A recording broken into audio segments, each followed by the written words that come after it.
Bueno, pues bienvenidos a todos. Os doy las gracias por asistir a esta reunión de Zoom. Hoy vamos a hablar de lo que es la distonía focal.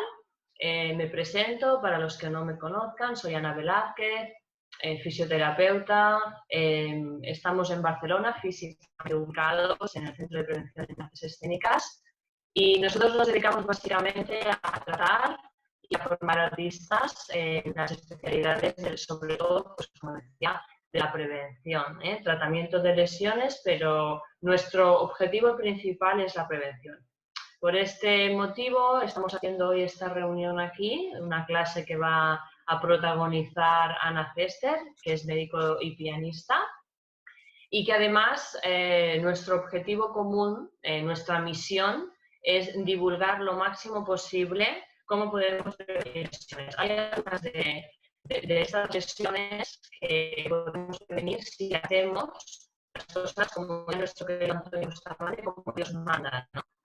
Y nosotros vamos a hablar precisamente de esto, que hay cuestiones indispensables que Ana, creemos que no sé si os deberían... pasa a vosotros, Dime. te perdemos un poco la voz, ¿no, chica? ¿Se pierde un poco o no? ¿La Sí, perdéis también? se está Vale. perdiendo. Yo El creía que era yo solo. micro, sí, el micro como si se moviera pasa, como si se moviera el micro o lo Vale, voy a tocaras. entrar a ver. Espérate un Ahora, momento. como si tocaras el micro o lo movieras. Puede ser, puede ¿Sabes? ser. A ver ahora. Ahora, ¿Ahora? sí. Vale. Sí, Pues sí, porque con que estoy en casa de mis papás y estoy en el campo, puede ser que haga turbulencias, ¿no? Bueno, pues como os comentaba, nuestro principal objetivo es que esta información llegue a las máximas personas posibles. De hecho, Ana Cester está dentro del conservatorio, empezó como profesora, os lo explicará ella, como profesora de piano, profesora de música, pero gracias a que ella estudió pues, en medicina también y está especializada en tratar lesiones de los artistas, pues muchos alumnos, incluso profesores, pues, estaban con ella consultándole, ¿no? Al final, pues, Ana, incluso con la ayuda de la dirección del centro, se ha acabado haciendo pues, la asignatura completamente necesaria de anatomía y fisiología del músico y de conciencia corporal. Es decir, que nosotros creemos en esto, en que dentro del conservatorio tendría que haber un apartado de divulgación, aunque sea después de hacer una audición, de la misma manera que se hacen las audiciones y luego se hablan en la clase a ver cómo te ha ido, cómo te has sentido y qué ha pasado, pues hablar de a mí me duele aquí, a mí me duele allá, o cómo puedo entrenar de otra manera diferente. Y precisamente creemos que estamos en este punto. Quería explicaros también que en estos días pasados hemos estado haciendo unas formaciones de tendinitis, específicamente para los músicos, y que ahora mismo en la consulta que os comentaba que tenemos físicamente en Barcelona o en las reuniones que hacemos vía Zoom, yo estoy viendo que ahora mismo el concepto de distonía focal está igual como hace 15 años estaba la tendinitis. Y lo veo con la ansiedad que vienen los pacientes a la consulta o como me envían correos, ¿no? Antes era, no sé la tendinitis, ¿verdad? Porque me parece que, y como si fuera la tendinitis lo peor del mundo, como si fuera, digamos, tengo tendinitis y se me acaba la carrera, tengo compañeros que han tenido tendinitis, han tenido que dejar de tocar, y ahora mismo las consultas que tenemos son de, no sé la distonía, ¿verdad? Porque ya he consultado en internet, ya he visto algún vídeo, ya he escuchado como falta de confort, falta de confort, esto, o falta de precisión. Entonces, ¿qué es lo que ocurre? Que nos falta divulgación, que nos falta saber qué es exactamente la distonía y plantarle cara. Las cosas cuanto más tabús son, más miedo. Y cuanto menos miedo es cuando se hablan directamente las cosas cara a cara, ¿no? Y por eso hemos hecho esta presentación hoy. Hemos invitado a nuestra querida Ana Cester, que colabora con nosotros, es profesora también de CEPAE, y que le hemos pedido que por favor, desde el punto de vista médico, nos explique qué es la distonía focal y que nos dé su punto de vista. Ana Cester también es la autora de este libro, Neoescénico, que, que creo que si no lo tenéis es una herramienta indispensable para saber si tienes miedo o no, diferenciar entre miedo y ansiedad, de algo conocido o algo desconocido, eso lo sabe muy bien Ana, un trabajo de investigación que ha hecho y aparte el buen libro que ha trabajado. Así que, sin más, os doy paso a Ana Cester. Para ello voy ahora mismo a cambiar un poquito el orden de las pantallas para que ella pueda compartiros, ella pueda presentarse y pueda haceros la presentación que ha preparado. Así que, Ana, cuando quieras. Vale. Tuyo es la cámara, tuyo es el micro. Muy bien. Yo voy a cerrar mi micro, si te parece, y si me necesitas, me lo dices y te ayudo en lo que pueda. Vale, ¿ahora se me ve a mí en el centro ahora? No. Ahora no te oímos. Ah, vale. ¿Me veo yo en el centro ahora? Te ves y para los que no conozcan la plataforma, si arriba a la derecha pueden mover el ratón y colocarse en el apartado de vista del hablante o vista galería. Si clican encima de vista del hablante, te van a ver a ti, Ana. Bien, vale. Pues bueno, si os parece, la Ana ha hecho ya súper bien todas las presentaciones, ha explicado todo dónde estoy, en el Conservatorio de Música de Tarragona, todo lo que pasó también. Yo empecé como profesora de piano allí y bien que nos encontrábamos, pues que yo dando las clases, como vosotros sois profesores o los alumnos, pues claro, venían profesores a la clase a interrumpir, pobres entre comillas, pues mi alumno de violín dice que le duele un poco aquí, ¿me la puedes mirar un poco? Y claro, yo encantada y súper feliz, pero veíamos la necesidad de que hubiera pues algo complementario que ayudara, es decir, como en París, ¿no? En los conservatorios tendría que haber el aula cero donde está el fisioterapeuta y donde cuando tengas algún problema con el alumno puedas ir abajo y que mire a ver qué está pasando. Pues esta función la hacía un poquito yo y al final decidieron poner una asignatura optativa que la llamamos Anatomía y Fisiología del Músico, que es curioso porque los bailarines tienen esta asignatura 2 años de su carrera, pero los músicos que utilizamos nuestro cuerpo para tocar no tenemos esta asignatura de Anatomía y Fisiología del Músico. Nutrición del músico, importantísimo, qué ejercicios debe hacer el músico, qué deporte complementario es el mejor, ¿sí? Qué lesiones puede tener, qué ejercicios de tonificación, de estiramiento. Pues bueno, esta asignatura optativa, que tuvo mucho éxito, pues iba encaminada a ofrecer esto al alumno, ¿no? Saber cuándo debe actuar. Bien, pues ahora sin más preámbulo también, pues mira, os he preparado también en forma de diapositivas para que me podáis seguir mientras yo voy hablando, lo podréis ir siguiendo de manera más fácil, ¿sí? Y luego al final dejaremos un tiempo y también en el chat podéis poner vuestras dudas, preguntas, ¿sí? Porque igual os viene una duda, pero igual se va resolviendo más adelante, ¿eh? Ahora os compartiré pantalla, yo estaré arriba en pequeño, a ver si lo veis bien. Vale. Pues aquí lo tenemos, ¿sí? ¿Lo veis bien? Perfecto. Muy bien. Hoy hablaremos, gracias a todos, primero por estar aquí con nosotros, ¿vale? Para compartir conocimiento, pienso que es importantísimo y la divulgación y compartir experiencias es vital para avanzar en el aprendizaje, ¿sí? Hoy hablaremos de la distonía focal en el músico. Mirad, en mi trabajo en el conservatorio, yo lo que me di cuenta cuando empecé a trabajar es que no debemos solo enseñar a tocar y a interpretar.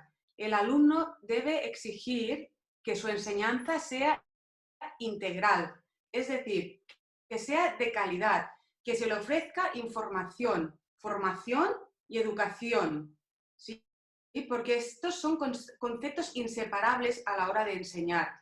Se le debe explicar al alumno cómo puede prevenir sus lesiones, que conozca su cuerpo, lo que necesita y lo que utiliza para tocar, lo que no utiliza para tocar, cuál es la musculatura de sostén como el bailarín, cuál es la musculatura de flexibilidad, la que debe estar libre para realizar correctamente la movilidad. La musculatura de flexibilidad no debe actuar como musculatura de sostén. Entonces, debemos evitar malas higienes posturales, porque esto es lo que acarrea dolores, molestias, sobrecargas o incluso lo que vamos a hablar hoy, la distonía, ¿sí? Por eso lo que voy a insistir hoy es sobre todo a prevenir que aparezca esta distonía y por qué aparece. Luego hablaremos un poco después, si queréis, de cómo tratarla, pero la prevención es el paso número 1. Debemos saber, el alumno debe saber qué es lo que le puede dar mayor riesgo a que le aparezca esta distonía. Porque no es la música lo peligroso, no es el instrumento, sino que el peligro está cuando el músico no sabe cómo escuchar a su cuerpo. Nadie le ha enseñado cuando su cuerpo está dando un toque de alarma, ¿sí? Y el cuerpo da toques de alarma. Pero yo he sido músico, también he hecho la carrera, además, vosotros, no sé, del grado del Plan 66, se llamábamos, cuando tocábamos muchas horas. Yo en el grado superior estaba 8 horas en el piano, 4 por la mañana, 4 por la tarde. Nadie me explicaba cómo tenía que ser mi estudio, cómo debía repartirlo. Y cuando el músico, y nosotros que amamos lo que hacemos, estamos con un Beethoven y tocando una sonata, yo no soy consciente del tiempo que llevo tocando, porque me meto allí y no sé si estoy 2 horas o 3, y el cuerpo me da señales, pero mi cuerpo en ese momento está para otra cosa. Y es cuando yo descanso, cuando entonces, ¡pum!, viene la sobrecarga, la tendinitis, ¿sí? Debemos evitar llegar aquí. Entonces, hoy os hablaré sobre todo de qué es la distonía focal, por qué aparece y cómo podemos prevenirla. Entonces, ¿qué es la distonía focal? La distonía focal es una pérdida del control motor del movimiento. ¿Qué pasa? Que el músico de repente no puede reproducir de una forma automática y eficiente un gesto que hasta ese momento él había realizado sin ningún tipo de dificultad, de forma automática y sin prestarle atención. Y de repente, ¡pum!, ve que necesita concentrarse en ese gesto, ve que hay una dificultad para realizarlo. ¿Qué es lo que pasa? ¿Por qué aparece esto? ¿Por qué hay una pérdida del control motor? Porque se produce una cocontracción que llamamos, es decir, una contracción, una contractura muscular involuntaria. Esta contractura altera la coordinación de tus dedos, inicialmente no hay dolor, puede pasar desapercibida, porque tú buscarás otras maneras de hacer ese mismo gesto que no te provoquen dificultad. Pero a la larga, si no actúas, acabará apareciendo el dolor. Y además, el problema de distonía aparecerá ya en cada vez que cojas el instrumento. Entonces, acordados de esto, es un problema de pérdida de control del movimiento donde hay una contractura muscular. Normalmente es un solo dedo el que está afectado y lo que hace es que se flexiona. Cuando tú quieras que haga una extensión, tu cerebro da la orden al dedo de que se levante y toque, pero este se va para adentro, ¿sí? Y entonces los demás dedos, y para que lo veáis más claro, me he puesto aquí para pintarme, que no hay nada mejor que una imagen, es un músculo, no sé si lo veis, un solo músculo, ¿sí?, que es el extensor de los dedos, es un único músculo en el brazo, ¿vale?, que da 4 tendones. Pero es un solo músculo, fijaros, ¿veis? Este único músculo que se llama músculo extensor de los dedos, ¿veis? Es un único músculo, espera que lo pinto mejor, para que lo veáis bien. Da 4 tendones, es esto negro que veis aquí. 4 tendones que van a parar a un solo músculo.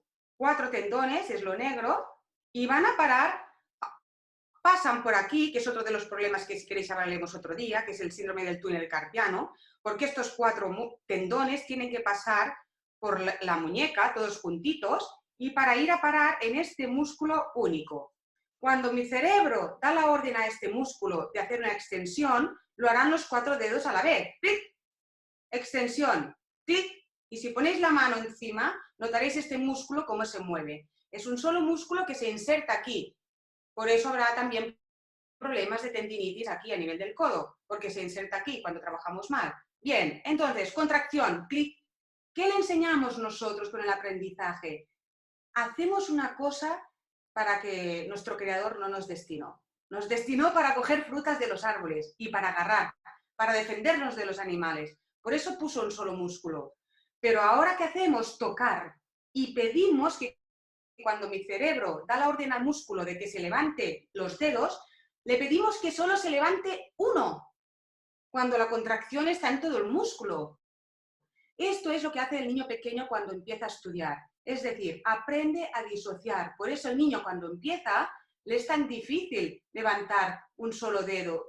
Los levantará todos, porque la orden está en un solo músculo, ¿entendéis? ¿Sí? Entonces, nosotros durante años y años trabajamos de dar una orden a este músculo para que levante solo un solo dedo y que los otros los deje tranquilos, a pesar de que los 4 tendones van al mismo músculo. A esto se le llama disociar, es decir, estamos disociando y cuanto mejor lo sabemos hacer, más velocidad y más agilidad adquirimos. Bien, ¿esto por qué os lo explico? Porque en la distonía, ¿qué pasa? Que cuando un dedo no responde, imaginaros que es el 5 y va para adentro, los otros dedos intentarán ayudarlo, porque son muy buenos. Y veréis que lo que harán es estirarse con fuerza, porque como los tendones van conectados al músculo, ayuden a que este dedo se levante. ¿Sí? Intentarán ayudarlo. Por eso veréis que el dedo afectado hará como una flexión y los otros estarán muy estirados para intentar ayudarlo a que pueda levantarse. Y esto provocará posturas y movimientos anormales. ¿Sí? Bien, el dedo cuarto, este dedo, yo llamo este dedo 1, 2, 3, 4, los violinistas para ellos el 1 es este, ¿vale? Porque el pulgar no lo utilizan, pero bueno, para más fácil haremos este, el 1, el 2, 3, 4 y el 5. Pues bien, el dedo 4 tendría que ir aquí, pero no va. Y entonces los otros intentan compensar. Aquí lo veis más claro. Este oboísta, el dedo 4 tendría que ir a esta llave, pero al dar la orden, el dedo no actúa. Entonces, ¿qué hace el dedo 5? Se levanta, hace una extensión muy fuerte para intentar ayudar a que este dedo vaya en el lugar que necesita. Y así el músico de esta manera va solventando su problema y va compensando. ¿Sí? ¿Cuál es la causa de la distonía?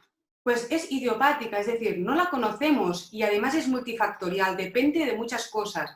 Es una interacción entre factores intrínsecos que llamamos y extrínsecos. ¿Cuáles son estos factores intrínsecos que pueden actuar en la distonía, en la aparición de la distonía? Es decir, factores propios nuestros, pues la genética, sí, hay estudios que han visto que puede haber un patrón de transmisión autosómico dominante. Esto quiere decir que hay un gen del padre y de la madre que nos lo transmiten a nosotros, que tiene esta alteración genética que propician la aparición de distonía. Factores musculoesqueléticos, es decir, el músico tiene una limitación muscular o esquelética, unos dedos cortos, poca rotación de la mano, más limitada que otras personas. Esto, claro, le causa una desventaja a la hora, por ejemplo, no sé, de tocar estudios de Chopin, ¿no? De Chopin. Entonces, claro, es una desventaja biomecánica que si no se trabaja bien fuera del instrumento, intentando tonificar la musculatura, intentando flexibilizarla y haciendo unos ejercicios para poder tocar ese estudio, entonces él tensará, forzará durante mucho tiempo y esto puede actuar como un desencadenante de distonía. Factores psicológicos. Hemos visto también que muchos músicos que presentan distonía, algunos de ellos, tienen un comportamiento muy autocrítico. A ver, los músicos ya somos así de por sí. Tendemos a perfeccionar, tendemos a ser muy críticos con nuestro trabajo. Pero cuando este umbral está muy elevado, con músicos altamente perfeccionistas, a veces va asociados a cuadros de depresión o ansiedad, a veces también presentan algún tipo de fobia social exagerada o de pánico escénico, entonces son más propensos a que aparezca este síndrome de distonía. ¿Cuáles son los factores extrínsecos? Pues, por ejemplo, una lesión en la extremidad superior que no ha sido bien tratada y que se sostiene en el tiempo. Esto añade tensiones añadidas en otros lugares del cuerpo durante mucho tiempo. Sobreuso de nuestra musculatura con repeticiones incansables sin pausa. Quedaros sobre todo con esto. Repeticiones incansables sin pausa. Repeticiones incansables sin pausa, ¿sí? Sin relajación física ni relajación psíquica. Después, los factores sociales, ¿sí? Los músicos estamos sometidos a veces a una elevada presión social. donde exigimos una alta precisión y eficacia durante su interpretación. Todos ellos son factores que están asociados... Ana, Dime. estamos viendo ahora la pantalla que pone vídeos. ¿Querías...? Ostras, Sí, pues se ha colgado. Bueno, estábamos hablando con Ana de lo principal que os queríamos hacer ver con esto es que hay bueno, ahora estaba explicando como qué es y los casos, unos posibles casos, ¿no? La idea principal es de que sepáis bien que hay como un perfil que también os hablará Ana de este tema y el perfil de personas que pueden tener hay más posibilidades de que se genere pues la distonía por la manera como haces las cosas, ¿no? Y luego también lo más importante que queríamos difundir también pues es el tema de cómo estoy estudiando. O sea, es decir, el cómo estudio determina la memoria para después hacer el trabajo con el instrumento, es decir, el trabajo no solamente de estudiarme la partitura, sino que hemos visto que hay una parte de sobrecarga y que hay un apartado de tensión muscular a la cual esto se puede evitar si yo me replanteo el cómo hacer las cosas. Por eso es tan importante también que os hablará Ana después del trabajo mental. El trabajo mental es indispensable, ya no es algo como voy a mejorar mi rendimiento a través del trabajo mental, voy a ser un top del trabajo, de reducir horas de memoria kinestésica. Bueno, pues voy a compararme el trabajo del rendimiento del músico con el rendimiento del deportista, ¿no? Ya no estamos a ese nivel, ya estamos al nivel de si no haces esto hay riesgo de tener esa lesión. Entonces, ¿para qué vamos a arriesgarnos tanto? Es decir, que yo ya no lo veo como una opción, sino lo veo como algo necesario completamente. Es decir, ya no está el horno para bollos, digámoslo así. O sea, ya no estamos para perder el tiempo o para hacer este trabajo tan intenso como el que hablaba Ana, ¿no? Pues 8 horas cada día de estudio. Esto no va a ninguna parte. Hemos visto que esto ya hay una sobrecarga innecesaria, saturación mental, saturación a nivel muscular, postural, y esto pues se puede solucionar pues, por ejemplo, con esto, el trabajo mental, utilizar los diferentes tipos de memoria para trabajar la partitura y sobre todo hacer cosas diferentes, ¿no? El cerebro se cansa de hacer siempre lo mismo, de utilizar siempre los mismos procesos, la misma rutina y al fin y al cabo estamos hablando de que hay una saturación sensitiva, no solamente motora, es una saturación sensitiva. Entonces, si yo siempre hago lo mismo, de la misma manera, de la misma forma, a la misma hora, usando la misma posición y que dure siempre lo mismo, es que no tengo opción, o sea, no estoy trabajando con diferentes canales neurológicos, no estoy fomentando la conexión interhemisférica. Entonces esto va saturando, me voy saturando a nivel físico, me voy saturando a nivel emocional, a nivel sensitivo, a nivel propioceptivo y al final esta saturación acaba haciendo pues esta solapación de espacio físicamente, como os hablará ahora Ana, en el cerebro. Y entonces esto es lo que hace que después haya pues esta descoordinación, esta falta de control en los dedos, en los labios, donde sea, ¿no? En los músicos específicamente pues puede pasar en estos lugares, ¿no? Ya sea en los dedos o también en los labios. Incluso también puede pasar que no tiene por qué ser específicamente en los músicos, distonía en la lengua. Lengua que voy a moverla y me acuerdo de un paciente que tuve, una niña muy joven además, que empezó a tener distonía en la lengua. Empezó porque vino a la consulta solo consultándome por un tema de habla, mira, yo ya voy al logopeda, pero creo que el fisio me puede ayudar a trabajarme la postura, y me decía, yo lo que tengo es que me falta la voz. Yo, pero, a ver, digo, explícamelo mejor, ¿cómo que te falta la voz? Pues no sé, y entonces ella me hablaba así, súper bajito, como que si puedes hacer una frase larga de 2 líneas, por ejemplo, ella utilizaba muy pocas palabras y con un volumen muy bajo. Entonces yo le dije, bueno, yo te puedo ayudar a proyectar, te puedo ayudar a expandir, te puedo ayudar a abrir el ángulo de Charpy, te puedo ayudar a que tu sistema propioceptivo esté más conectado, a aflojar la musculatura superior y a conectar con el transverso, te puedo ayudar a aflojar la musculatura del cuello, te enseño estiramientos de la lengua, te enseño estiramientos de los labios, ok. Entonces íbamos avanzando, cada vez hacía más volumen, la nena se encontraba más cómoda. Comentaros también que iba al psicólogo por este tema. La madre me comentaba, es que mi hija antes era muy pues nada, que hablaba con todo el mundo, que era muy extrovertida, y desde que le ha pasado esto, pues está seria, está triste, no quiere salir con la gente. Y todo esto estaba relacionado por el miedo a perder la voz, miedo a voy a hablar y hay veces que no me siento segura. Entonces íbamos tirando de este hilo, íbamos tirando. Cuando digo tirando, me refiero a que íbamos preguntándole, porque además es que costaba la comunicación.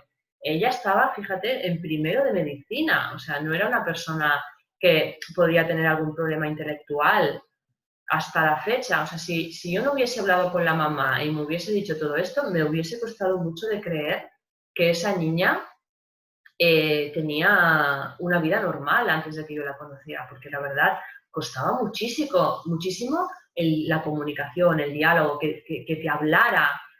Y yo le decía, es que si no me explicas más, yo no puedo ayudarte, porque me estás contestando con una sola palabra, 2 palabras, hazme frases más largas, explícame qué te pasa. Yo le decía, ¿pero tú con la psicóloga hablas? Sí. ¿Y te ayuda? Sí. Entonces estaba muy limitada. Entonces, hasta que no pude sacarle realmente lo que pasaba, y era que tenía este miedo a decir una palabra y a que la palabra que iba a decir no fuera la que ella quería. Entonces, hola Ana. Hombre, por fin.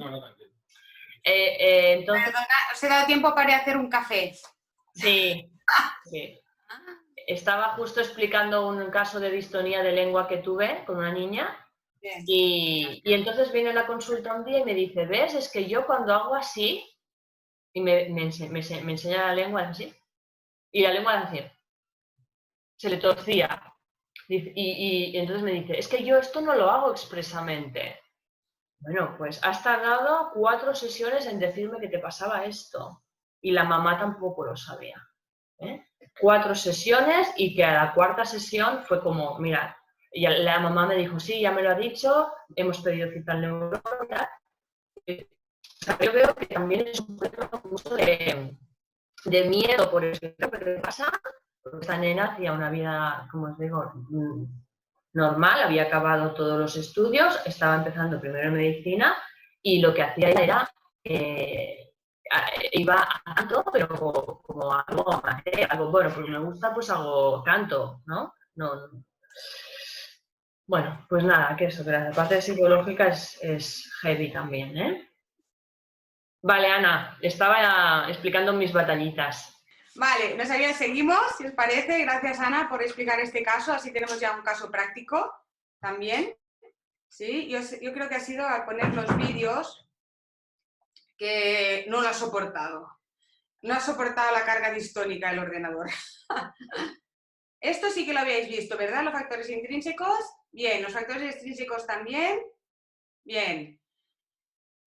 Entonces... Ana, los intrínsecos los puedes poner otra vez porque te hemos oído pero no veíamos la pantalla. Ahora sí. Y recordar los propios nuestros, ¿eh? El haber recibido a un gen del padre y de la madre en dominancia predispone a sufrir distonía. Eso quiere decir que algunos familiares, parientes, habrán sufrido también la distonía del escribiente o algún tipo de distonía. Los factores musculoesqueléticos, ¿sabéis?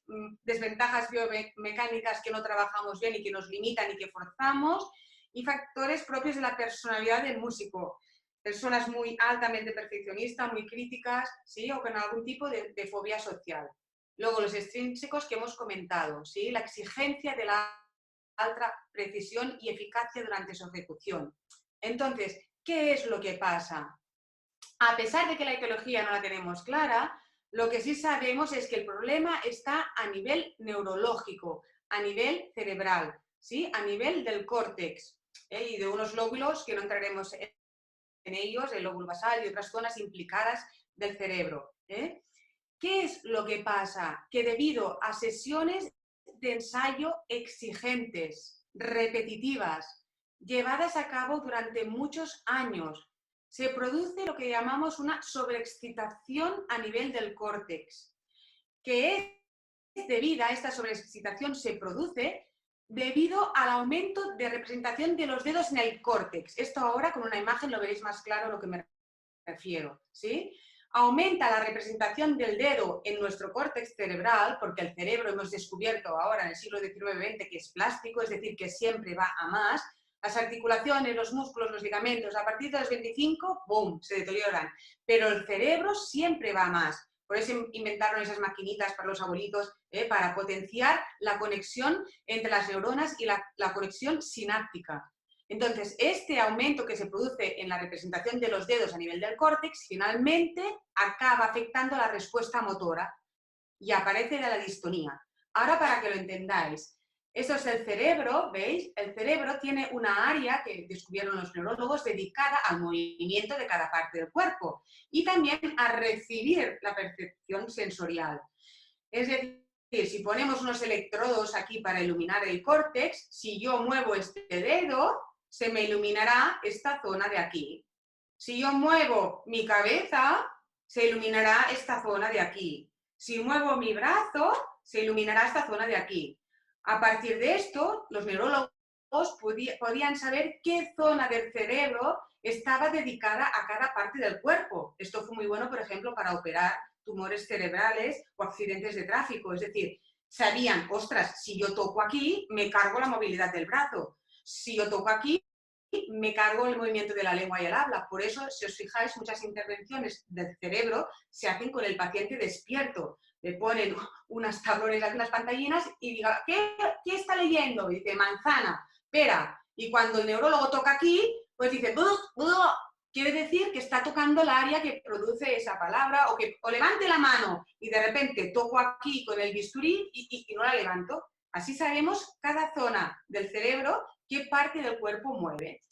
Esto lo descubrió sobre todo un señor que se llamaba Penfield, el doctor Penfield, que era un neurólogo. Y fue muy chulo porque lo que hizo es, ¿ves?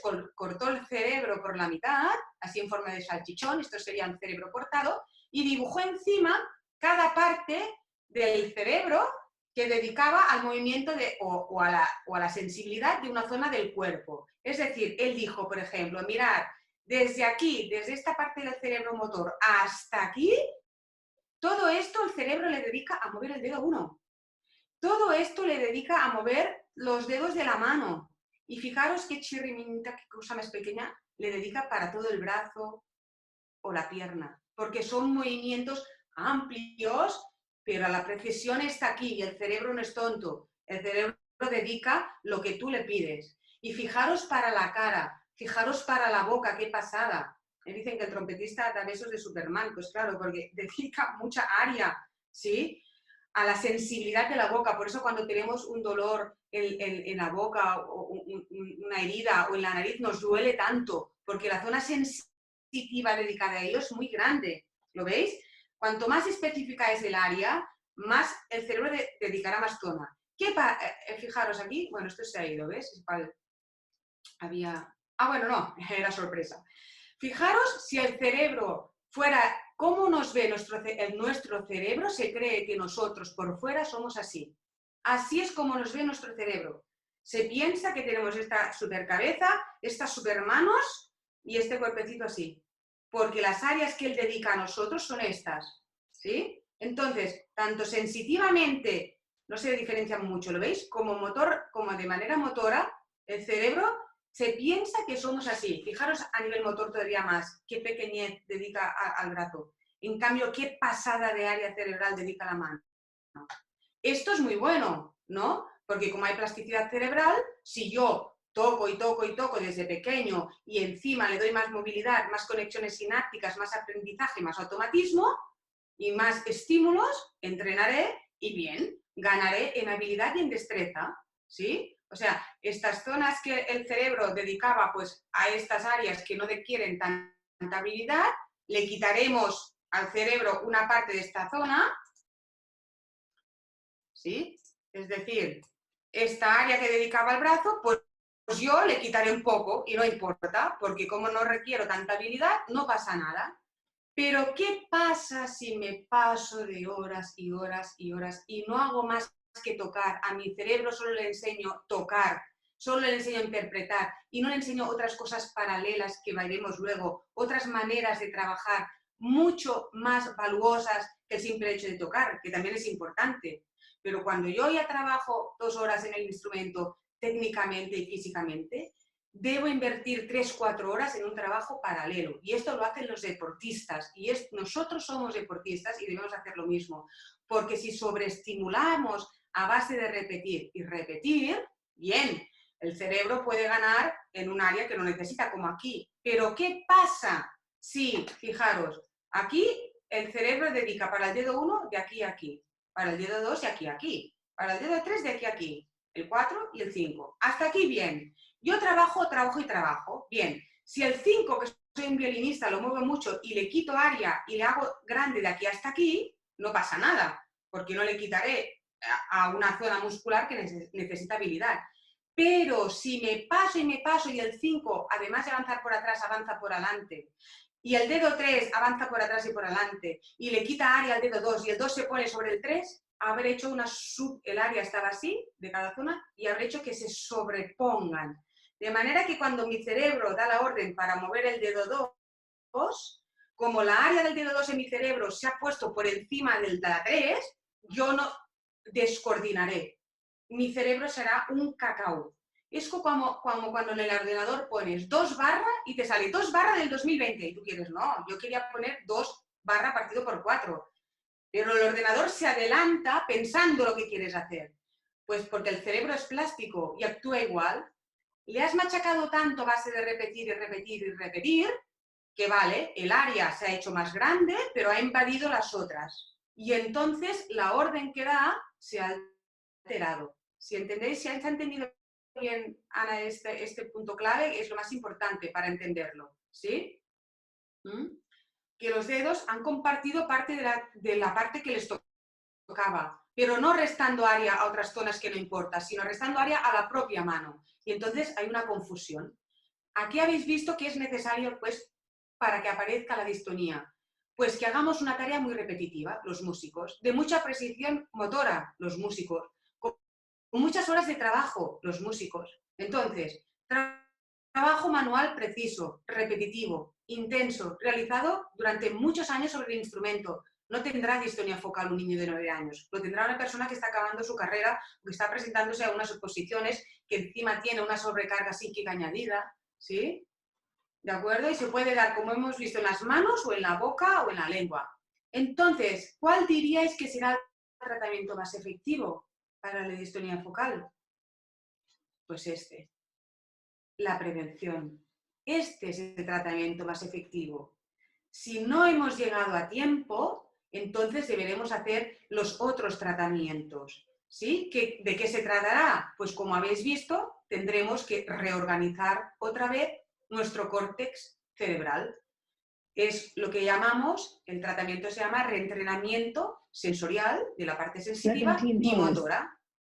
Es decir, el músico tendrá que reaprender. El músico tendrá que empezar de cero. Es decir, tendremos que crear en el cerebro un programa motor nuevo, desconocido para él, que utilice para tocar otras conexiones neuronales diferentes que no han sido afectadas. Y esto se consigue, ¿cómo se consigue introducir este cambio en el cerebro? Pues mirar, solo por ejemplo, que lo coloques a la mano un guante y que toque mi cara con el guante, la información que doy a mi parte sensitiva ya es diferente. Por eso muchas distonías, cuando les ponían el guante, no aparecían, porque el cerebro se pensaba que estabas haciendo otra cosa diferente. O por ejemplo, la distonía era en el piano y el músico sabía tocar el oboe y al cambiar la posición simplemente así, el cerebro se pensaba que ya estaba haciendo otra cosa. Intervenían otras zonas neuronales y la distonía no aparecía. ¿Sí? Por lo tanto, el tratamiento es reeducación postural. En lugar de, si yo he estado tocando durante 8 años así, pues le introduzco un cambio que es así y por este simple hecho el cerebro se piensa que estoy haciendo otra cosa, utiliza otras vías para tocar. Es decir, el músico debe empezar de cero, como si empezara un básico 2, como si fuera un niño de 8 años. Imaginaros lo duro que es para él. Es decir, el músico empieza a tocar, si se quiere llegar a curar, empieza a tocar con ejercicios en piano, por ejemplo, que hago yo, pues do, re, do, mi, do, mi, sol. Y esto con un cambio postural, ejercicios de reeducación postural, otra manera desde donde, en lugar de tocar con el dedo hundido, aprender a tocar desde la articulación metacarpofalángica, en el origen de los dedos, no perder el puente, no, la muñeca no bajarla. Se enseña a tocar de otra manera. ¿Es posible recuperarse? Sí. ¿Es posible curarse? Sí. ¿Llegar al mismo nivel que estaba antes? Difícil. Pues, el músico debe dedicarle tiempo, es mucha carga psicológica, porque el músico además se encontraba en un nivel de su carrera alto y de repente empieza de cero y debe quererlo mucho seguir adelante, porque si no acaban dedicándose pues, a dirección de orquesta o a otra cosa. Por lo tanto, quedaros con esto, la prevención. La prevención es vital. Tocar un instrumento implica un importante trabajo psíquico y físico y lo debemos compensar. ¿Cuál es el tratamiento? No limites tu estudio solo a mejorar la técnica. Realiza una buena higiene postural. Adáptate ergonómicamente tu saxo, adáptate ergonómicamente tu violín, según tu cuerpo y según tu altura y según tus dedos y según tu cuello. Haz ejercicios de calentamiento antes de empezar, haz ejercicios de estiramiento antes y después. Cuando estés tocando, ¿puedes tocar 5 horas? Sí, puedes tocar 5 horas si las necesitas, pero ¿cómo debes tocar estas 5 horas? Pues haciendo pausas cada 30 minutos. ¿Qué quiere decir? ¿Una pausa de comerme unas palomitas? Pues no, una pausa de poner mi esterilla en el suelo, estirarme y dedicar 5 minutos a, si he estado en pronación todo el rato, pues estirar todos los músculos de la pronación. ¿Sí? Si he estado en supinación, pues estirar al revés. Si he tenido las manos así porque estaba haciendo un estudio de Czerny o un estudio de Rachmaninoff y todo el rato con las manos abiertas, pues estirar la aponeurosis. Destensar todo el extensor del dedo 1, relajarlo. Estas son las pausas cada 30 minutos y luego hidratarme, lo que sea, y vuelvo a tocar. Pero saber parar, y como los músicos estamos metidos en nuestro trabajo, ¿tenemos que ponernos una alarma? Sí, porque por nosotros mismos no pararemos. Tonificar la musculatura que me aguanta, los dorsales, tonificar la musculatura del dorsal ancho, lo que me sujeta, para poder liberar la otra musculatura, que me enseñen cómo hacer esto. No hacer cambios en mi repertorio. A veces he visto profesores que cambian el repertorio un mes antes de la audición. No, el repertorio se tiene que cambiar 4 meses antes de la audición. A veces he visto, ven, a la pieza la tienes que tocar de memoria y una semana antes nos aprendemos de memoria. No, si hay que hacerlo de memoria, hay que saber, el alumno debe saber que lo va a hacer de memoria 6 meses antes, porque si no es un estrés psíquico añadido, ¿sí? Debemos observarnos, ya lo he explicado, ajustar la práctica a tu fisiología. Debemos acoplarnos y estar naturales delante de nuestro instrumento, ¿sí? Debemos tener oídos que vean. Si el origen de mi extremidad superior, que es la articulación de la clavícula con el sternum, este es el origen de mi extremidad superior, no este. Si yo este origen lo cierro, por muchas horas de técnica que haga y de independencia de dedos, nunca voy a obtener un buen sonido. porque una postura agarrotada, aunque la repita 15 veces, va a producir un sonido agarrotado. Entonces, escucharnos, aquí está nuestra vista de lo que estamos haciendo mal, ¿sí? Los conservatorios nos hacen conocer nuestro instrumento a la perfección, pero ¿y nuestro cuerpo? ¿Quién nos explica anatomía humana?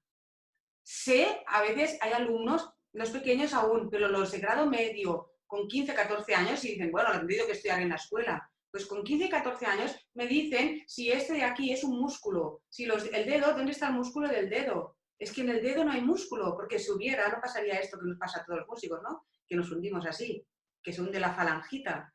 En los dedos no hay músculos, los músculos están aquí, aquí y aquí. Entonces hay que enseñarle al músico a disociar, a no contracturar todo este músculo, sino contracturar solo una parte para que se mueva el dedo que yo quiero y utilizar solo la energía que necesito para mover ese dedo. Esto me dará el rendimiento, esto me dará menos pánico escénico, porque yo sabré qué utilizar para tocar. Esto me avisará cuando hay peligro de lesión y esto me permitirá disfrutar mientras estoy tocando. Esto no debe verse, aunque sea solo por 3 minutos. Este niño ha perdido todo su sostén, toda la cifosis, lordosis cervical, cifosis, no tiene soporte en los pies, toda la sobrecarga está aquí. ¿Y dónde está además toda la sobrecarga? Pues en todos estos sitios. Aquí, tensiones en la espalda, la muñeca baja, el origen de la extremidad superior cerrada, los pies cuelgan. ¿Y dónde entonces se va a aguantar este niño que no se puede aguantar por aquí? Porque como no hay soporte y no puede ir a favor de la fuerza de gravedad, ¿por dónde se va a aguantar este niño cuando tenga que tocar a velocidad? Pues por aquí. Entonces, un músculo que tendría que trabajar solo para la agilidad de los dedos, está trabajando para aguantar el brazo, porque como toda esta zona de aquí no lo puede hacer, porque está cerrada y está mal sentado, entonces no puede disociar y utiliza los 20 músculos que hay en el brazo para tocar, cuando solo necesitaría uno, que es el extensor de los dedos. Sería tan fácil como ponerle esto al niño. Soporte en los pies. Solo con esto, mirad qué cambio. Solo con esto, porque ahora el niño se aguanta. Ahora el niño puede utilizar sus dedos para tocar, ¿sí? Y mirad aquí cómo levantaba, no sé si conscientemente o no, qué extensión del dedo. ¿Vale? Igual para este, hiperlordosis lumbar, hipercifosis cervical, las escápulas aladas, la cabeza hacia adelante para ir a buscar la embocadura, mala optimización ventilatoria. Quizá este músico se convertirá con el tiempo con ese que hemos visto antes, con la distonía en el orbicular. Pues no, vamos a trabajar su musculatura de sostén. Vamos a trabajar este músculo que es el dorsal ancho tan importante para él.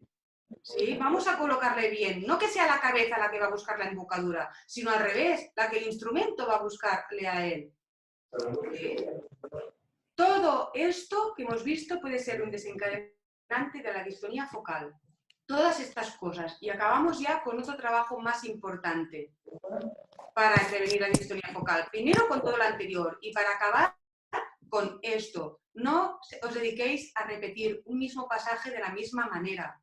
Esto solo causa fatiga, que acabas perdiendo el equilibrio de tu postura, que realices posiciones forzadas, que haya tensión y una técnica inadecuada.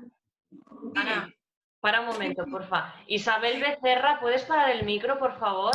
O tú, Ana Fester, si abres el chat. Ahora, ya está, gracias. Gracias, Isabel. Luego preguntas, está muy bien, luego participamos. Ya queda poquito.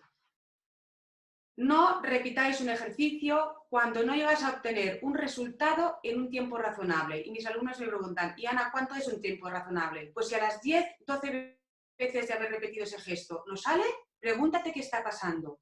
Porque si vas más allá de las 12, 13 veces, ¿qué harás? Automatizarás el gesto, ¿sí? Si yo tengo que ir de la octava do a otra octava más aguda, y hago do, do, ¿vale? Lo puedo hacer con este gesto, así por arriba, ¿no? Lo puedo hacer horizontal, lo puedo hacer por abajo, do, lo puedo hacer con un gesto de muñeca o no, do, lo puedo hacer de muchas maneras. Entonces, si yo hago este gesto 15 veces así, por ejemplo, he decidido después de probar que haré este, do, y además lo haré por aquí y no lo haré por aquí, do, no utilizaré esto, pues bien, mi cerebro automatizará este movimiento y este toque sensorial en el teclado. Es decir, yo puedo hacer do fuerte o do suave. Cómo yo sensorialmente toco la cuerda, la nota, y cómo yo muscularmente realizo el gesto. Esto se automatiza aquí. Y automatizar un gesto incorrecto implica que esa información se quedará eternamente en el cerebro. Cuando yo enseño a mi hijo a comer sopa y le digo, la distancia es esta, luego cuando mi hijo habla conmigo no hace así con la sopa, no hace así con el brazo y la sopa la tira para atrás. Es decir, ha automatizado el gesto de manera que puede estar haciendo otras cosas sin enterarse de lo que ha comido y sin fallar. Eso hacemos los músicos. Podemos estar, por ejemplo, hablando, mirando por ahí y no fallaríamos, porque hemos automatizado. Por lo tanto, antes de que un gesto lo queráis automatizar, preguntarle a Ana si el movimiento que está haciendo es el ideal, si su posición está bien, porque todo esto quedará aquí. Por eso los profesores muchas veces, cuando esta automatización ha sido mala, nos dicen, uy, dejamos esta pieza porque no hay manera, ya la volveremos a coger en 8 meses, para intentar quitar este mal hábito que hemos creado. Porque si trabajas una pieza, intentas arreglarla cuando el mal hábito ya está hecho, no hay manera, no hay manera. ¿Sí? Me preguntan los alumnos, pues ¿cuándo sé que una pieza la tengo bien hecha? ¿Me la sé de memoria, Ana? ¿La podría hacer bien? Y yo les digo, pues si la fuerza que utilizas para obtener el sonido que deseas, esa fuerza que tú realizas y ese movimiento es realmente el que necesitas, es que ya te has aprendido la pieza. Si estás dando más energía o más tensión de la que necesitas para hacer do, si estás dando más o más tensión, es que no tienes la pieza bien aprendida por muy bien que la estés tocando, por muy bien que el cerebro se sepa la memoria de esa pieza y se sepa todas las notas y en qué tonalidad está. ¿Sí? Todo ello puede ser un desencadenante de la distonía focal. Y así acabamos con 5 diapositivas que me quedan. ¿Me da tiempo de estas 5? ¿Ana? Vale. Pues, ¿qué es el tiempo? Acordaros de esto. La manera como enseñas a aprender a tu cerebro es vital. Solo tocar y tocar. Solo me dedico a, como hacían antes, ¿no? Schumann, que se llevaba su teclado portátil a todos lados, Liszt, que se colgaba unos péndulos para poder levantar más el dedo 4, porque los pobres no sabían que el 4 no se levanta porque está conectado todo junto y cuesta mucho, porque la orden para levantarlo tiene unas conexiones aquí que le dificultan. Y solo tocar y tocar, esto es como yo enseño a mi cerebro a aprender. Pero es que hay otras cosas, tengo otros recursos que os invito a que los descubráis o hagamos otra sesión para hablar de ellos. Hay otros recursos y los deportistas lo saben muy bien. ¿Cuáles son? No sé si lo conocéis. El trabajo mental. El trabajo mental, fuera del instrumento. No necesito para nada el instrumento y estoy trabajando como si estuviera tocando, porque lo único que no hago es el movimiento. Pero ya habéis visto que mi córtex se ilumina solo si yo ahora pienso, estoy moviendo el dedo 2, lo muevo hacia arriba de una determinada manera, y solo lo pienso, si me ponen un escáner aquí, se iluminará el área motora del dedo 2, como si lo estuviera moviendo, pero no se está moviendo, de manera que estoy trabajando muchísimo. Estoy aprendiendo la partitura casi sin tocarla, porque ¿qué es lo único que tendré que hacer después? Que esta orden de aquí vaya al sistema frontal y diga, muévete ahora, y se mueva, pum, muévete ahora, pum, pero yo puedo decirle que se mueva, y este es un trabajo que realizamos con los tetraplégicos. No hay la orden final, porque tienen un corte de conexión, pero su cerebro puede trabajar, ¿sí? Os recomiendo que veáis este vídeo, si podéis apuntaros la dirección, porque Shan Yu, que es un violinista, no sé si lo conocéis los violinistas, muy conocido, explica perfectamente qué es este trabajo fuera de instrumento. Él dice, yo solo toco 3 horas, y explica, poneros lo que se puede poner los subtítulos y la traducción de qué es realmente tocar un instrumento. Es muy interesante este vídeo. Y la última cosa ya que podéis hacer, a ver si os podéis apuntar, discutir sobre la práctica del instrumento, ¿eh? Vamos a discutir sobre cómo tocar. Pones Changlu y saldrá el vídeo en YouTube. ¿Vale? ¿Qué es otra cosa que puedo trabajar? Las neuronas espejo. Si no sabéis qué son, también os invito a que descubráis qué son las neuronas espejo. Son áreas de nuestro cerebro, ¿sí?, que nos ayudan a aprender a hablar porque son las áreas que nos permiten entrar en consonancia con los demás. Son esas áreas que, por ejemplo, si ahora Ana se pone a llorar y todos nos ponemos a llorar y somos muy empáticos, de repente yo diré, ostras, no lloréis, que lloro yo también, ¿no? En este momento se habrán activado las neuronas espejo. Son esas áreas que dicen, ostras, esta niña es hija de esta, porque habla igual, con el mismo tono. Esta es su hermana, tiene el mismo tono de voz, ¿sí? Ostras, mira, el padre coge así, este seguro que es hijo del padre, porque también va así. Estos son las neuronas espejos y son súper importantes en el aprendizaje musical. ¿Y cómo se trabajan? Pues vamos a ver conciertos de nuestra pieza, conciertos a primera fila, con buenos músicos. Es importante que al niño le demos una buena audición, no vale cualquier radio, cualquier intérprete, porque las neuronas espejos se están poniendo en marcha, ¿sí? Si yo estoy viendo a un buen músico tocar y le estoy viendo y me ponen un escáner, veréis que mi cerebro se ilumina por todos lados y estoy así. Pero como yo sé lo que está haciendo y además es mi pieza, me creeré que yo estoy tocando esa pieza y trabajaré muchísimo para entender la pieza, incluso escuchándola solo con un CD o escuchándome a mí mismo cantarla. Voy y digo, hoy me estaré en el balcón y cantaré mi pieza. La, la, la, la, la, la, la. Estoy trabajando mi pieza sin tocar. Hoy leeré sobre la historia de esta pieza. Hoy, estos son las neuronas espejo y las hemos descubierto y el deporte ha descubierto y son importantísimas porque el cerebro está actuando como si estuvieras haciendo lo mismo que está haciendo el que ves. Y además te enseña a deducir sus movimientos y sus intenciones. Estás creando sinapsis neuronales, ¿sí? Os recomiendo este vídeo que os he hecho antes y esta para que veáis un poco lo de las neuronas de espejo, ¿no? Lo que comenta ella de qué relación tienen mis gestos con la manera que yo hago el gesto, cómo hacerlo de una manera se activa mi distonía y haciéndolo de otra no. Más que las neuronas espejo, esta hablaría de lo que os decía antes, ¿no? Cambiando mi manera de hacer un gesto, tenía distonía esta chica, y dice, cambiando mi manera de hacer el gesto, ostras, no me aparecía la distonía. ¿Vale? Este vídeo también es muy interesante para que veáis estos libros del centro. Encontraréis varios vídeos también en YouTube de CEPAE, ¿sí? A explicar la importancia de la colocación, de la mano, de las posturas, ¿sí? Y bueno, si queréis, os he dado un poco de bibliografía muy interesante para que podáis ver lo de las neuronas espejo, todo esto que hemos explicado de lo que es la distonía, por qué aparece, ¿sí? Si queréis hacer una foto para luego buscar, pues bueno, la bibliografía o aquello que os interese más, ¿sí? Y en principio, bueno, pues si queréis a que hablamos de alguna otra cosa o alguna otra pregunta, pues muchas gracias por estar ahí todos en silencio y encima yo invitando a preguntar y no poder responder. Cuando queráis. Gracias, Ana. Para que podamos activar ahora el turno de preguntas, deja de compartir pantalla, que te podamos ver bien a ti, Ana. Bien. A ver. Simplemente es ir arriba y dejar de compartir pantalla. Y todas las preguntas que queráis hacer ahora, pues podéis conectar y podéis usar el chat directamente y yo voy leyendo. Débora nos dice que gracias por la información tan interesante. Harold, muchas gracias, fue una edificante la conferencia. Gracias, Débora, guapa.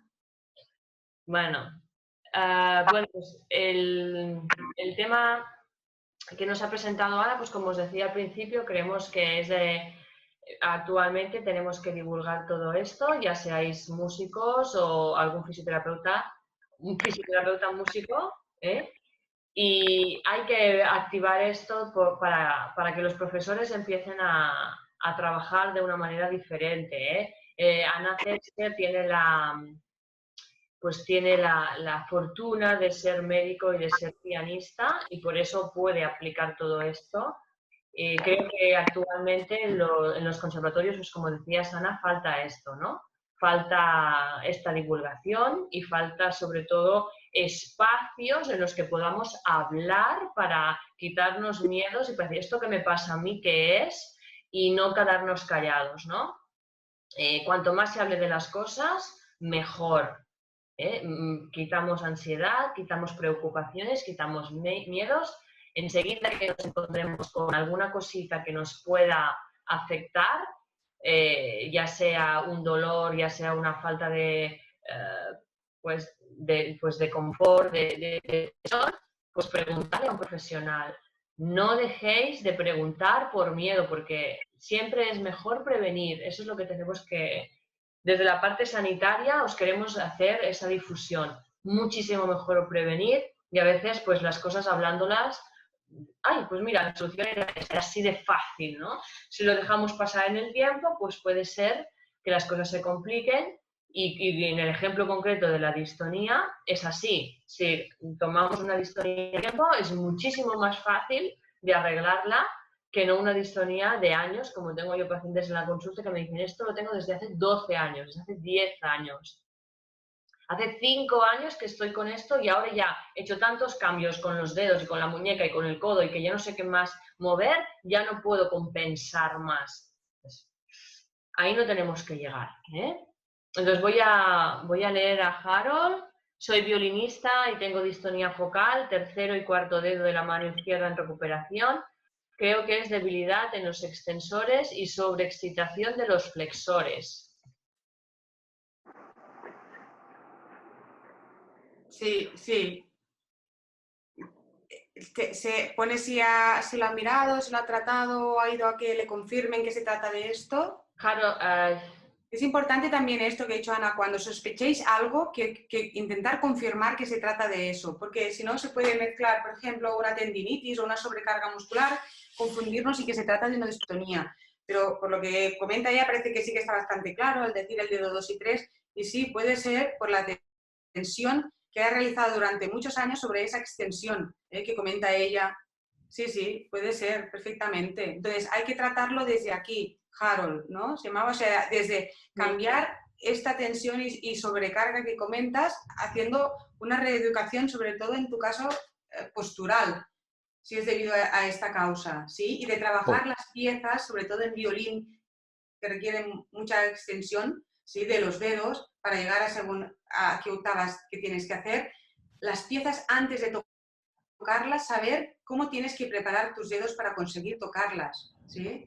Sí, buenos días en Colombia, buenas tardes allá en España. Soy hola, ¿qué tal? Harold. ¿Puedo participar? ¿No interrumpo ni nada? No, Es el perfecto, momento. Harold. Sí, adelante, O- adelante.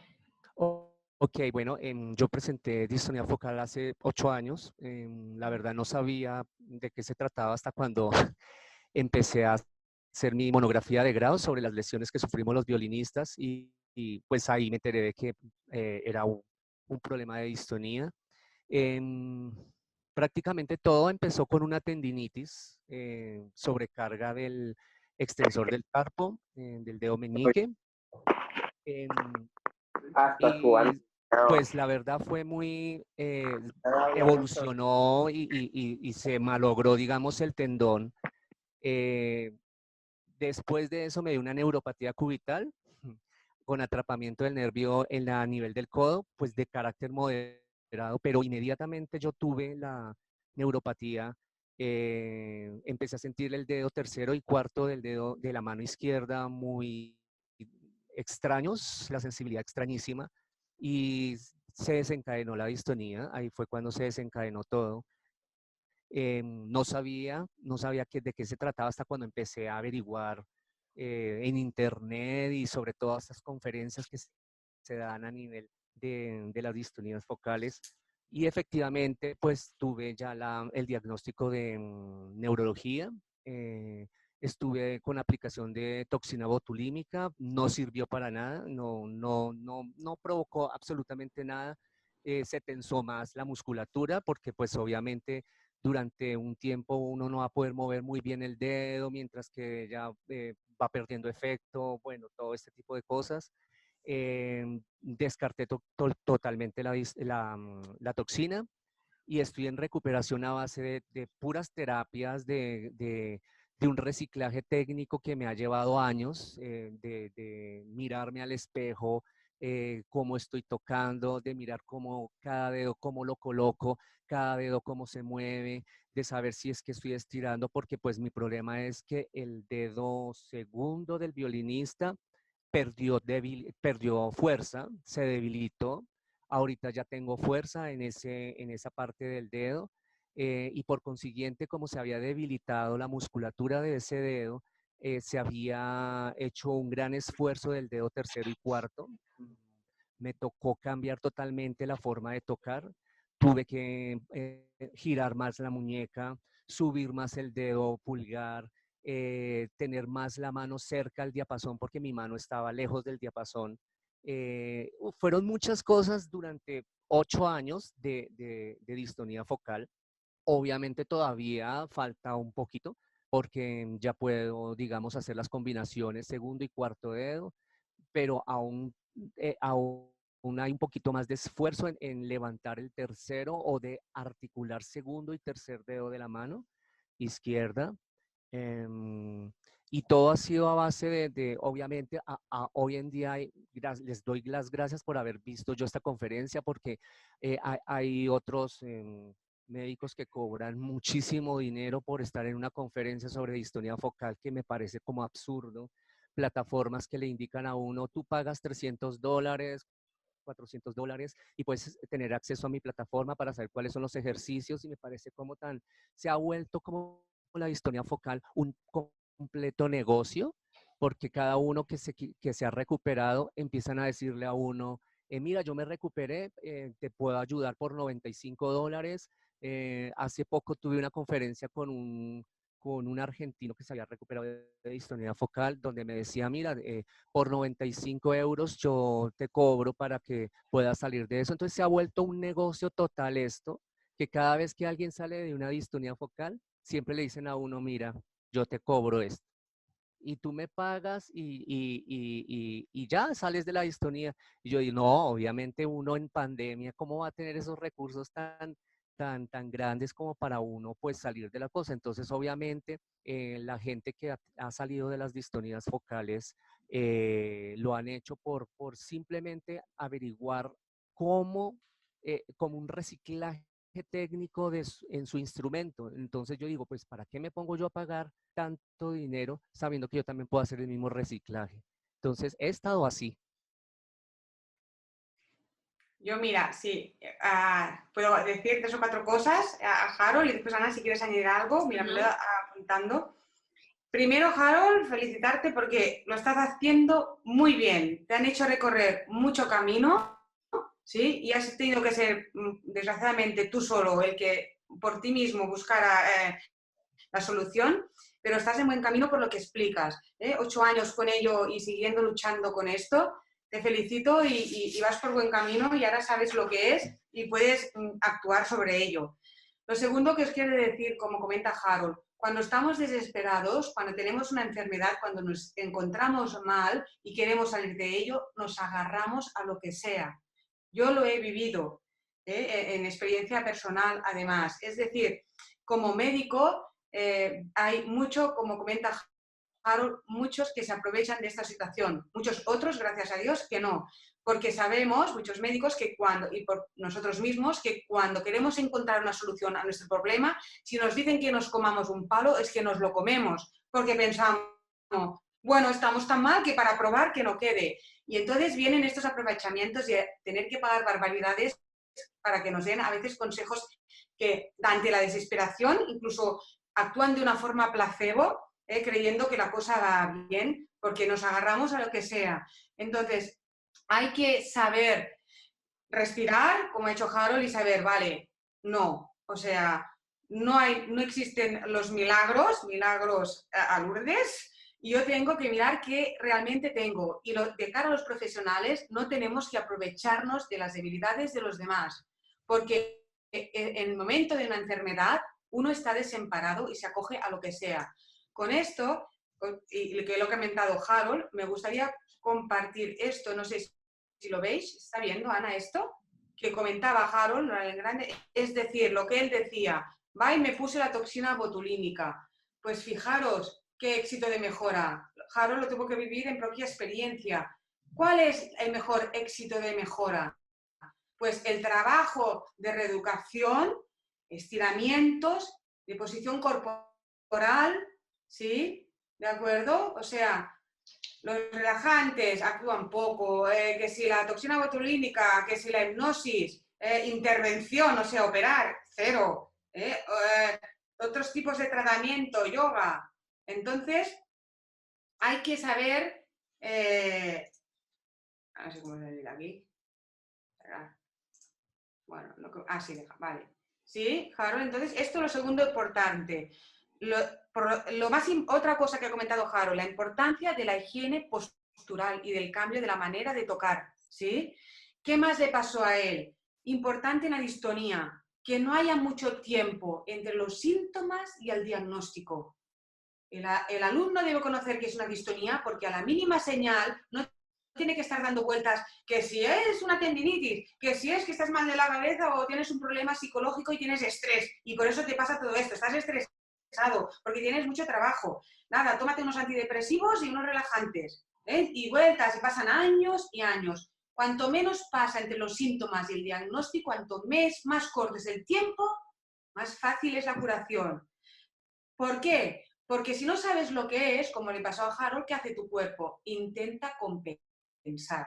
Él compensaba. Pues bueno, yo comenzaré por aquí, si este dedo no me funciona, tiraré por allá, abriré más de 5. Esta compensación fue seguramente también el que acarreó su neuropatía del cubital después y iban apareciendo lesiones por esta compensación, pero porque él no sabía y nadie le dio el diagnóstico cuando se tenía que haber dado. ¿Sí? Y Ana, solo estos puntos, si quieres añadir algo. Sí, quería añadir primero pues agradecer que podamos en este espacio compartir y que Harold expliques tu caso, porque esto puede ayudar a otras personas que estén en esa misma situación que tú, de desesperación, y esto precisamente estamos trabajando para difundir. Hay un concepto indispensable que ha explicado Ana cuando estaba haciendo su charla, que ha dicho, el cerebro funciona como en el ordenador, ¿no? Es decir, cuando tú colocas 2 barras, pum, y enseguida sin que tú sigas escribiendo, ya sabe el ordenador, o lo que hace el ordenador es adelantarse a lo que tú podrías escribir por la probabilidad de casos que ya has hecho. Y entonces, si esto lo pasamos también a lo que es la práctica del día a día, es en el no adelantarse, ¿no? Es decir, ¿cómo puedo yo gestionar mis acciones diarias sin que mi cerebro se adelante a mi acto motor? Esto está muy bien, lo que has dicho tú, de que te miras en el espejo, de que estás trabajando con los dedos para trabajar la técnica. Como sabemos que el trabajo que estamos realizando tiene que ser muy, muy global, yo te animo a que lo hagas también, y este trabajo de prevención, que vaya más allá de lo que es la técnica. Es decir, yo te puedo preguntar ahora, ¿cómo lo podemos hacer para no adelantarnos en el día a día? En no automatizar acciones, ya sea lavarnos los dientes, lavar los platos, hacer la cama, agarrar el volante. Esto involucra estar más en la presencia y ser más creativos. A veces agarras el auto, el coche, te vas a 2 calles más allá a comprar lo que sea y si alguien te preguntara, bueno, ¿te acuerdas del trayecto que has hecho? ¿Quién ha conducido, no? Porque lo haces tan automático que está tu cabeza pensando en otra cosa, no está en la presencia de lo que tiene que hacer, y en esas presencias y en esas microacciones que van sumando las actividades del día a día, son las acciones también que podemos trabajar la postura, trabajar la actitud postural, trabajar el tono muscular de cómo agarrar el lápiz, de cómo agarrar el tenedor, de cómo escribir en el ordenador o cómo pues, vestirnos incluso. Por eso creo que en todo lo que has dicho sería muy interesante añadir la parte de la consciencia corporal fuera también del instrumento para sentir el cuerpo de otra manera. Respirar, ser conscientes de la respiración, ser conscientes de qué tono muscular estoy utilizando para según qué cosas. Y en el caso de la distonía focal, y en el caso de querer cambiarme, necesito conocerme. Yo lo interpreto como a darle la vuelta completamente a un calcetín. Pasar a hacer otras acciones de otra forma y descubrirme. Y creo que la frase sería, déjate sorprender. No seas una persona en la que sea fácil decir, mira, me va a decir esto. No, déjate sorprender. El cerebro está muy acostumbrado a mandar. Y en este caso, una de las cosas que yo digo en las formaciones que hago es que en este sentido, el filósofo y pensador Descartes nos hizo mucho daño porque dijo la frase, pienso, luego existo. Y nos han hecho creer que somos lo que pensamos. Y ese somos lo que pensamos nos hace tener como una prioridad muy grande a lo que yo raciocinio, o sea, a mi raciocinio, a mi manera de pensar, de hacer las cosas. Yo soy así porque yo pienso así. Y nos ha hecho enlentecer en la emoción, en la víscera, en la parte más intuitiva y sensorial. Y tendría que ser las dos partes. Y más que está descubriendo ahora la neurociencia, investigando de que en el intestino está el segundo cerebro y está nuestra parte más instintiva, ¿no? Es decir, y la música, como toda la cultura, es emoción y es sentimiento. Por lo tanto, vamos a conectar más con esa parte nuestra intuitiva, sensitiva, que nos va a ayudar más a ser creativos, a ser más flexibles, a ser más caña de bambú, a dejarse llevar por la situación que yo no he creado en mi mente primero, sino a las expectativas, ¿vale? Voy a leer un poquito el chat, porque Cristian, perdón, un momento, que se me está acumulando el chat, ¿eh? Cintia Quiñones, soy flautista y hace un mes me rediagnosticaron con distonía focal. Por un año estuve mal diagnosticada con epicondilitis y hace una semana que estoy con nuevo tratamiento y agradezco ser parte de esta sesión. Lo que aún no me queda claro es cómo cambiar la postura. Técnicamente nunca tuve problemas. La distonía fue sobre el estudio. ¿Cómo comienzo esta experimentación de nuevas posturas? Vale, pues mira, precisamente con lo que estábamos comentando, yo te diría dos cosas. Una, que te hagas un buen estudio postural por un profesional, no sé de qué país eres. Y segundo, que trabajes más con tu cuerpo fuera del instrumento. Ya sea yoga, tai chi, qigong, pilates, Feldenkrais, Alexander, técnicas que te ayuden a sentir tu cuerpo para poder explorarlo de otra forma. Ana, Cester, antes de que hable con Débora, ¿y quieres decir algo, Ana Cester, de lo que hemos dicho hasta ahora?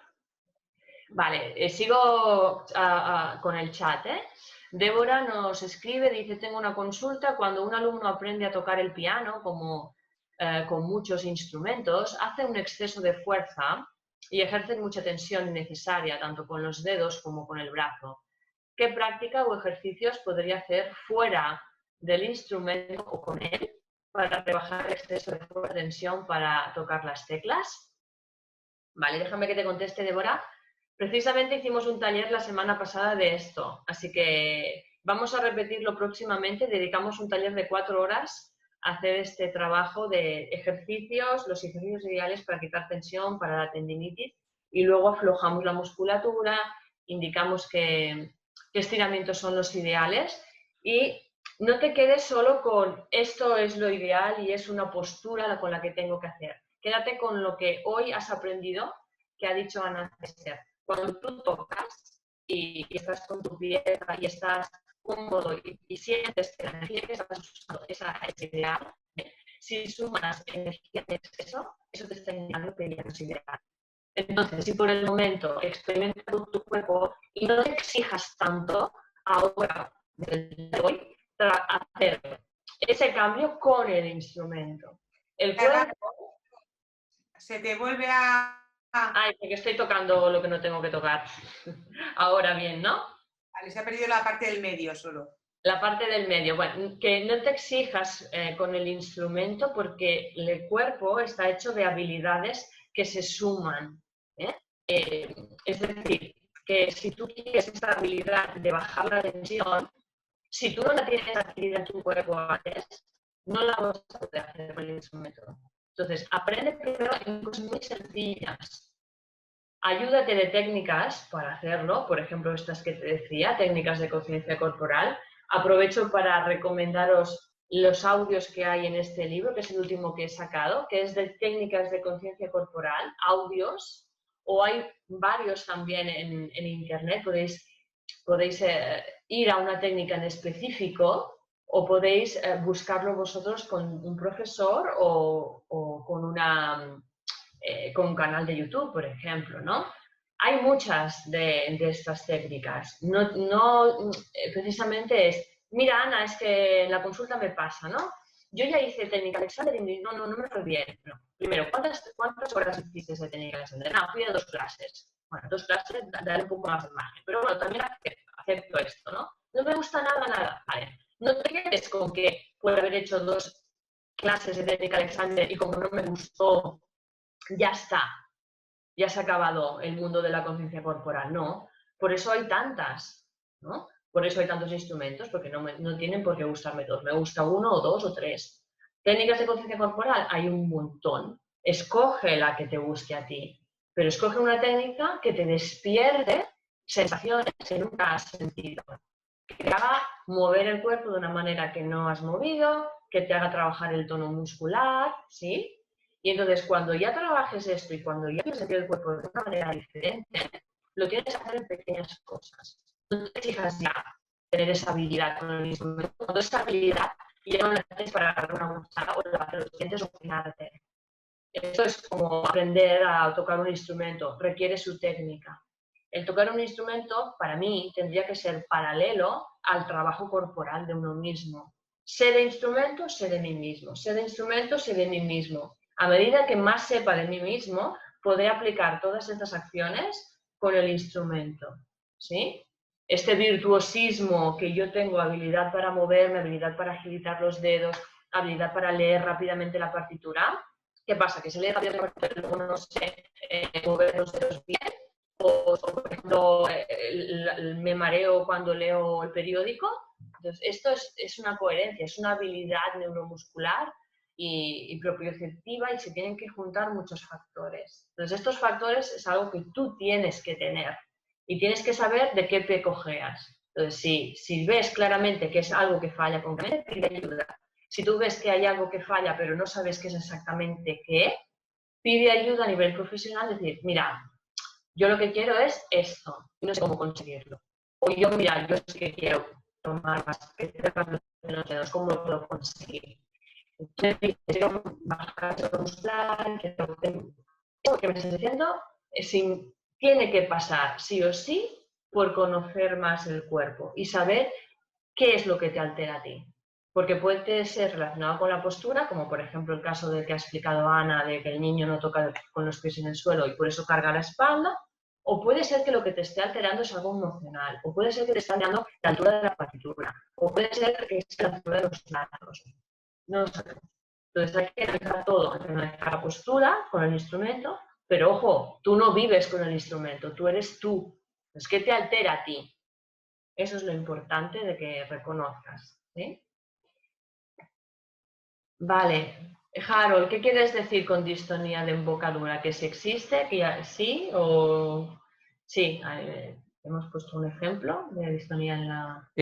No, es que yo estaba viendo los comentarios de Débora que le diagnosticaron distonía focal.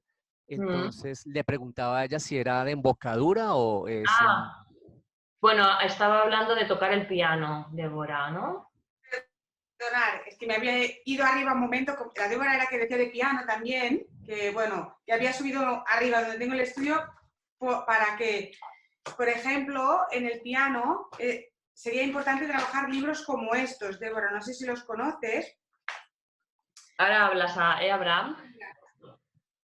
Libros como, no sé si se ven poco, que son de este tipo de partitura, ¿lo veis? Que no hay notas ni ritmo, sino que lo que hacen es que muevas todo tu cuerpo para tocar el piano, ¿sí? Partituras así, con clústers.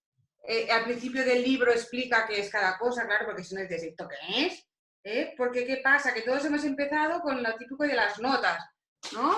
Con tipo notas y para tocar. Pues empezar el niño a explorar toda la amplitud del piano, ¿sí? Movimientos amplios, de utilizar el peso, de utilizar, ¿sí? Estos son los libros del Kurtak, ¿no? Por ejemplo, es igual, pero hay muchos otros, yo porque es el que tengo aquí, pero cualquiera libro que sea este tipo de escritura. Mira, luego subiré que me deja otro que también es interesante.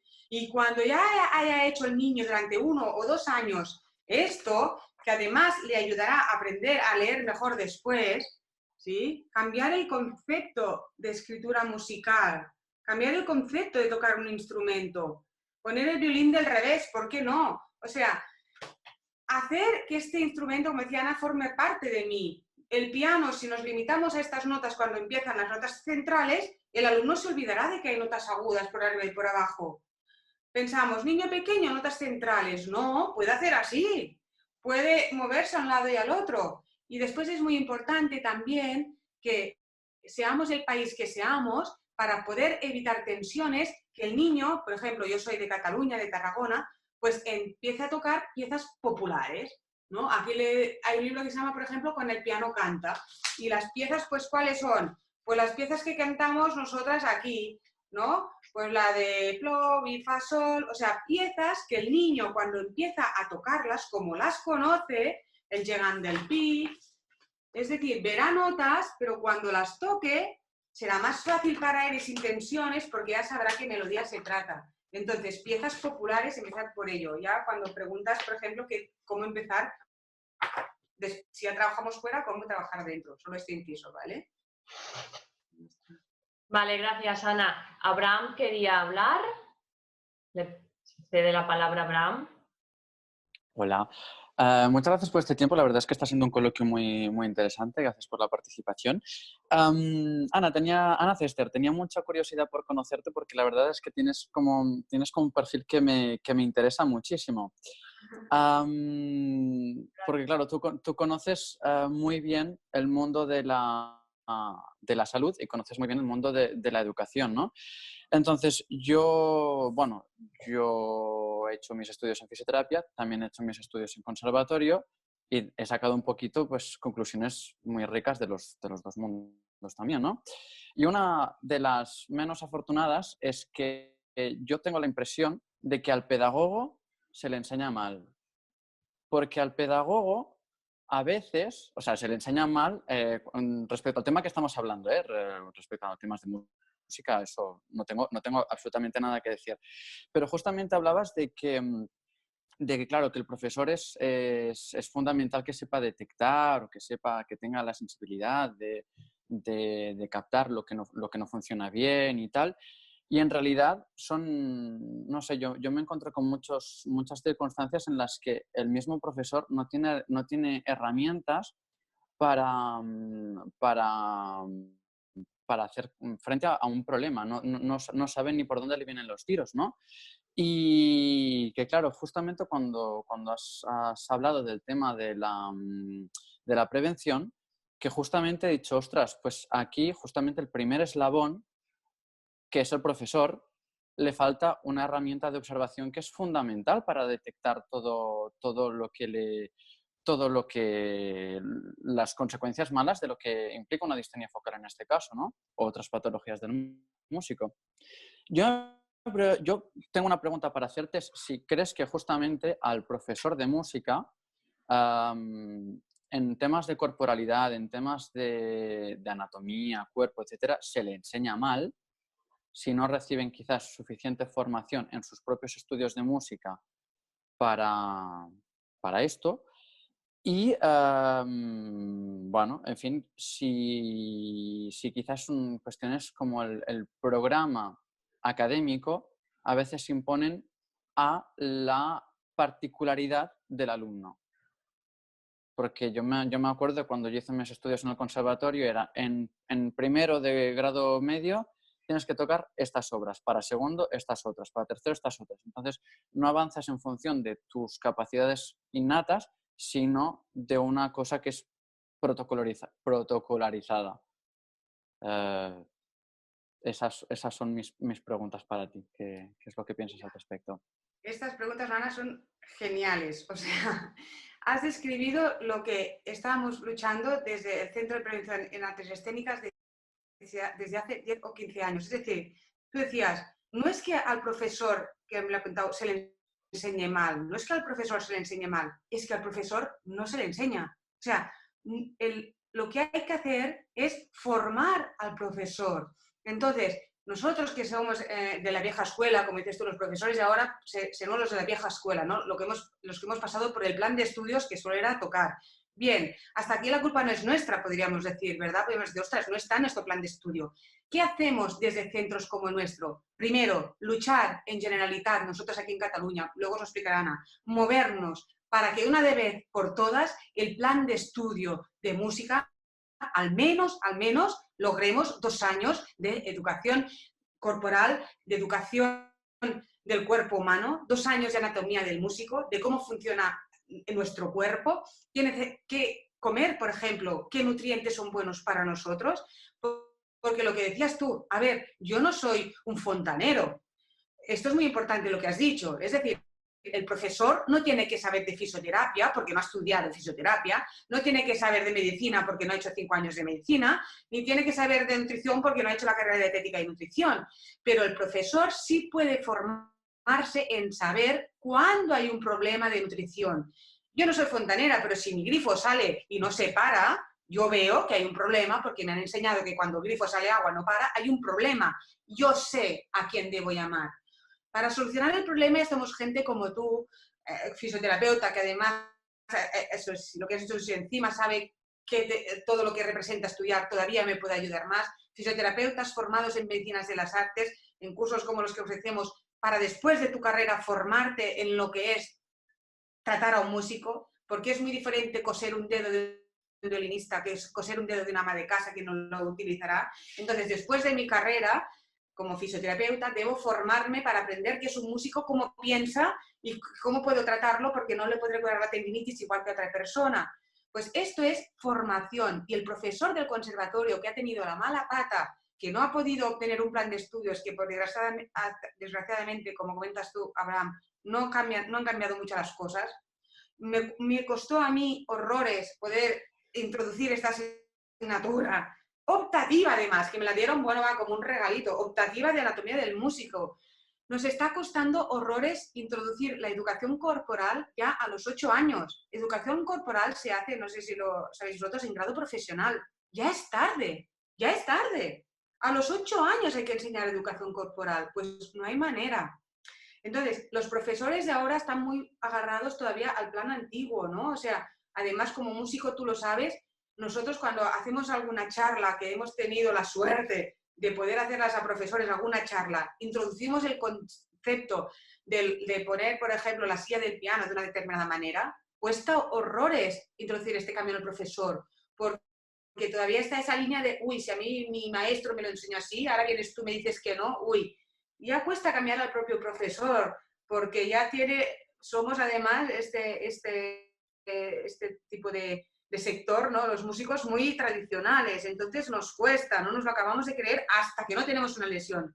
Cuando tenemos una lesión corremos todos y nos lo creemos todos y nos ponemos el saxo con una cosa ergonómica súper buena, pero ya es tarde y tienes toda la razón del mundo. Yo creo que la solución está en formar al profesor de hoy, es decir, hay cursos gratuitos para la gente en sus trabajos, cursos de prevención laboral, pues ¿por qué no vamos a enseñar estas cosas tan vitales?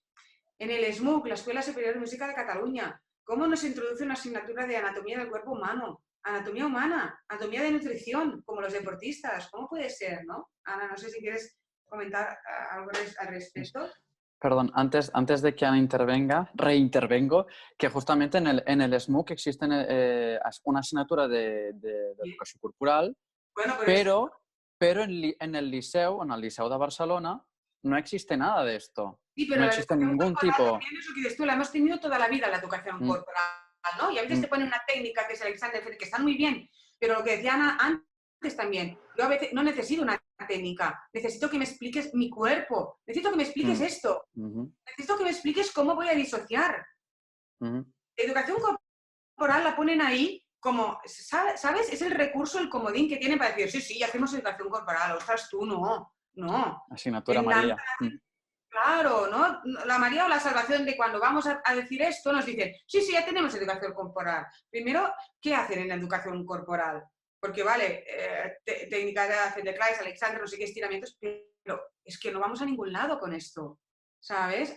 Hay que hablar del cuerpo humano, hay que hablar de cuando tienes un dolor en el codo, como hablaba Harold, ¿qué pasa aquí? Hay que hablar de cómo se mueven y cuántos músculos tienes aquí. Hay que hablar de qué tengo que tomar cuando me voy de bolos con el avión y tengo un concierto dentro de 2 horas. Cómo es mi sistema digestivo. Porque me la juego en 20 minutos de concierto y una mala alimentación me puede pasar factura. Hay que hablar de qué es el pánico escénico. Hay que hablar, ¿sabes? Entonces, ostras, y lo debemos pedir, como dices tú, Abraham, nosotros desde dentro. Hay que hablar que no se pueden dar 3 audiciones en todo el año, 4 audiciones en un conservatorio en todo el año. La audición es como si fuera el regalo y todo sea de expectativa. El músico tiene que hacer audiciones 4 días por semana. ¿Qué es esto de preparar solo para la audición la pieza súper bien porque tengo que demostrar lo que he estudiado? No hay que demostrar nada, hay que sacar el D. Hay que mostrar tu gozo por la música. Y esto se consigue con hacer una cosa que sea pues como el día de cada día, audiciones a punta pala, en los programas cambiarlos, porque no todos somos iguales, no puede tener el mismo programa el alumno A que el B, y estamos a todos el mismo programa, cambiar el currículum. Este tema me apasiona. Me pasa tu Ana, pasa la palabra porque... Ya somos 2, ya nos conoceremos tú y yo. Muy bien, Ana. Sí, bueno, nuestro cometido, creo que nosotros estamos en un cambio de era. Estamos ya con contacto con profesores jóvenes que están dispuestos a formarse, a no pasar por lo que ellos pasaron cuando eran peques, estudiando música. Siendo ellos ya profesores, te cuentan, yo quiero saber de esto porque no quiero que a mis alumnos les pase lo que a mí me pasó, el divagar, el no saber a quién acudir, el no saber qué me pasa. Entonces creo que estamos en ese paso, ¿no? Estamos en ese paso de que hay una generación de personas con pocas ganas de cambiar o con miedo al cambio, con miedo a colaborar con otros profesionales que ahora mismo están gestionando centros educativos en los cuales, aunque se les ha presentado esta formación y se les ha dicho podemos hacer algo para vuestro profesorado, podemos hacer algo para vuestros jóvenes profesores, no se ha querido hacer, entonces pues hay otro sector que sí que está dispuesto a cambiar, que precisamente pues hoy estamos aquí una parte representándolo, ¿no? Entonces desde esa parte de querer, quien realmente quiere encontrar esa formación está, y por nuestra mano está la parte de vamos a intentar difundir todo lo que podamos. y gracias a que existe Internet, pues porque puedas escribir, oye, me interesa este tema y que puedas realmente pues llegar a la información, ¿no? Cosa que antes era inviable, ¿no? Bueno, chicos, se terminó la hora de la charla. Muchas gracias por estar ahí a todos. Muchas gracias a Ana Cester por su tiempo, sus ganas de comunicar, sus sabidurías y experiencias varias. Os recuerdo que tiene el libro del miedo escénico. Otro día, si queremos, hacemos otra charla, pero ya de cara a septiembre finales, ¿eh? Que el coronavirus nos deje tranquilos, madre. Bueno, pues nada, lo dejamos aquí. Muchas gracias a todos. Un beso muy grande. Os recuerdo que vamos a difundir esta grabación, o sea que la vais a tener colgada. Voy a maquearlo para que la parte en la que se ha quedado colgada al ordenador y todo esto no esté. Que podamos verlo seguidito, pero bueno, eso ya me encargaré de editarlo. Le pediremos a nuestro editor de vídeos que lo haga y os lo podamos pasar y lo colgaremos en redes. ¿De acuerdo? Así que muchas gracias a todos. Feliz mañana, feliz tarde, feliz noche para algunos. Y nos vemos prontito, ¿vale? Adiós. Un abrazo grande. Adiós a todos.